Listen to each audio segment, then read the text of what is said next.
Halo teman-teman, perkenalkan nama saya Febrina Bursindiring dengan NIM 10203006. Di sini saya mahasiswa Stika Santai di Sahabat Medan. Baik, di sini saya akan memaparkan dua materi. Yang pertama itu materi dengan berjudul Konsep Manajemen SDM. Selamat menyaksikan. Baik, materi pertama itu pengertian manajemen SDM. Perlu kita ketahui manajemen sumber daya manusia merupakan suatu proses dan pemanfaatan sumber daya manusia secara efektif dan efisien yang melalui suatu kegiatan perencanaan, pengorganisasian, pengarahan dan pengendalian dari semua aspek menjadi kekuatan personal maupun gabungan untuk mencapai tujuan. Definisi sumber daya manusia. Dapat kita ketahui bahwa SDM merupakan gabungan dari dua variabel, yaitu sumber daya manusia. Sumber daya erat sekali kaitannya dengan ilmu ekonomi yang secara konvensional sering didefinisikan sebagai ilmu yang mempelajari bagaimana manusia mengalokasikan sumber daya yang langka. Sumber daya memiliki definisi yang sangat beragam.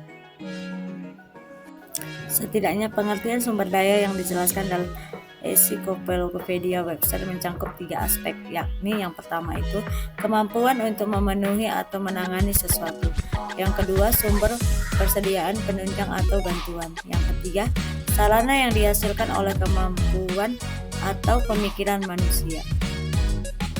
Adapun fungsi manajemen sumber daya manusia, yang pertama itu perencanaan, yang kedua pengorganisasian, yang ketiga pengarahan, yang keempat pengendalian, yang kelima pengadaan tenaga, dan yang keenam pengembangan. Yang ketujuh itu kompensasi, yang kedelapan itu pengintegrasian, yang kesembilan pemeliharaan, yang kesepuluh kedisiplinan, dan yang kesebelas pemutusan hubungan. Fungsi-fungsi MSDM, yang perencanaan, pengorganisasian, pengarahan, dan pengendalian.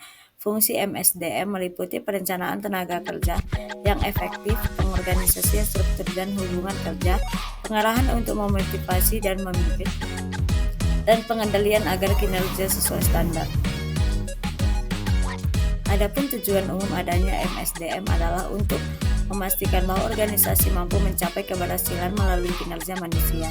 Sistem ini dapat menjadi sumber stabilitas organisasi yang memungkinkan perusahaan atau organisasi dapat belajar dan menggunakan kesempatan untuk peluang baru. Selain itu, MSDM dipandang sangat perlu agar dapat mengoptimalkan kegunaan atau produktivitas semua pekerja dalam sebuah organisasi. Ruang lingkup dan peranan SDM dalam organisasi. Ruang lingkup SDM mencangkup rancangan organisasi, staffing, sistem rekrut dan kompetensi, manajemen informasi, pengembangan pekerja, serta komunikasi dan hubungan masyarakat.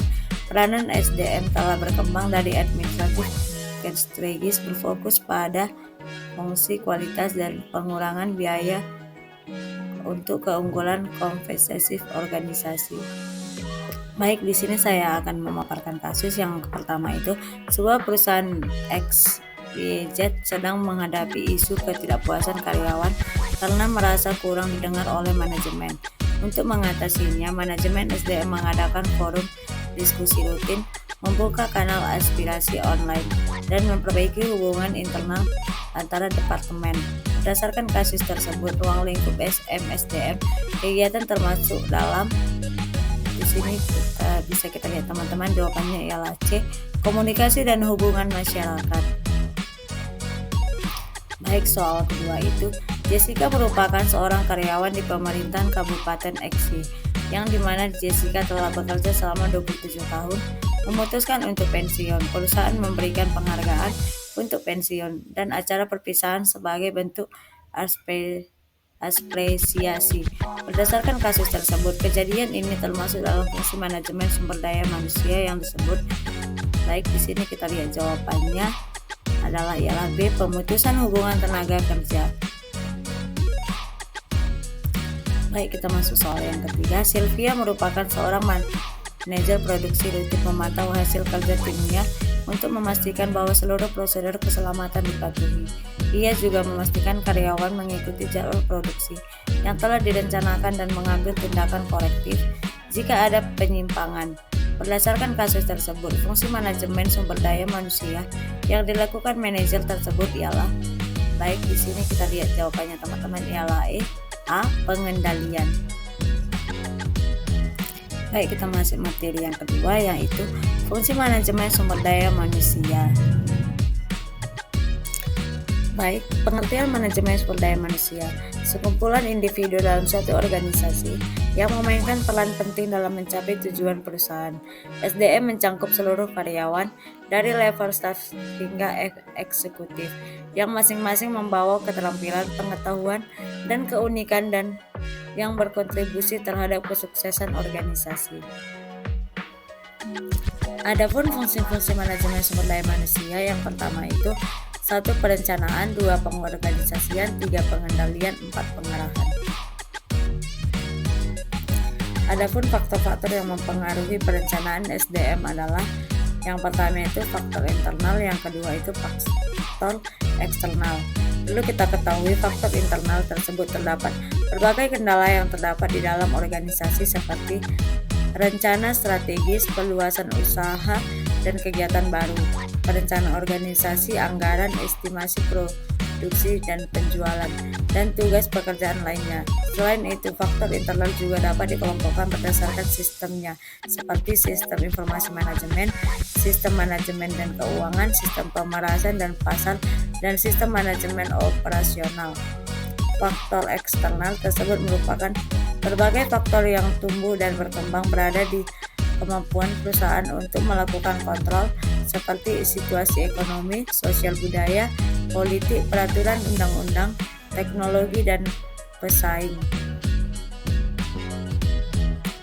Adapun 3 alasan pentingnya perencanaan sumber daya manusia, yang pertama itu 1. Kepentingan perusahaan, 2. Kepentingan individu, dan 3. Kepentingan nasional atau negara.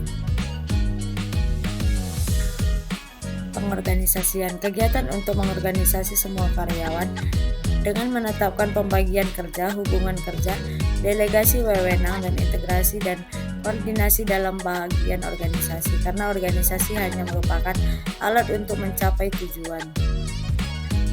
Pengarahan, kegiatan mengarahkan semua karyawan agar mau bekerja sama dengan bekerja efektif dan efisien dalam membantu mencapainya tujuan perusahaan, karyawan, dan masyarakat. Di sini kita masuk pengendalian. Kegiatan mengendalikan semua karyawan agar menjadi peraturan-peraturan perusahaan yang bekerja sesuai dengan rencana. Apabila terdapat penyimpangan atau kesalahan, maka akan diadakan tindakan perbaikan dan penyempurnaan rencana. Kita masuk usaha kasus yang pertama. Dalam rapat manajemen, direksi menetapkan bahwa divisi pemerasan dan divisi produksi harus bekerja dalam tim lintas fungsi dengan pembagian peran yang jelas dan saling melengkapi. Keputusan ini merupakan contoh dari fungsi. Baik teman-teman, di sini kita bisa lihat jawabannya bersama-sama, ialah B atau pengorganisasian. Soal yang kedua itu, di sebuah rumah sakit, direktur melihat pekerjaan di IGD sering tumpah tindih. Ada perawat yang mengurus administrasi, sementara petugas administrasi membantu pasien. Kepala HR, Pak Edi, memutuskan untuk pembagian tugas yang jelas, menetapkan siapa tanggung jawab di tiap shift, dan membuat jalur koordinasi. Langkah Pak Dedi ini termasuk proses. Di sini kita bisa lihat jawabannya teman-teman, yang B, pengorganisasian sumber daya manusia. Baik teman-teman, di sini kita masuk soal yang ketiga. Setelah pelaksanaan program pelatihan, HDR melakukan survei kepuasan peserta dan mengukur peningkatan kinerja sebelum dan sesudah pelatihan. Hasilnya dibandingkan dengan tujuan awal dan pelatihan. Proses ini merupakan bagian dari fungsi. Di sini jawabannya ialah D, pengendalian. Baik teman-teman, di sini saya telah selesai memaparkan materi saya. Jika banyak kesalahan dalam saya memaparkan materi dengan cara berbicara saya dan lain sebagainya, saya minta maaf atas perhatian teman-teman semua. Saya ucapkan terima kasih. Salam santai Elizabeth. Bye bye.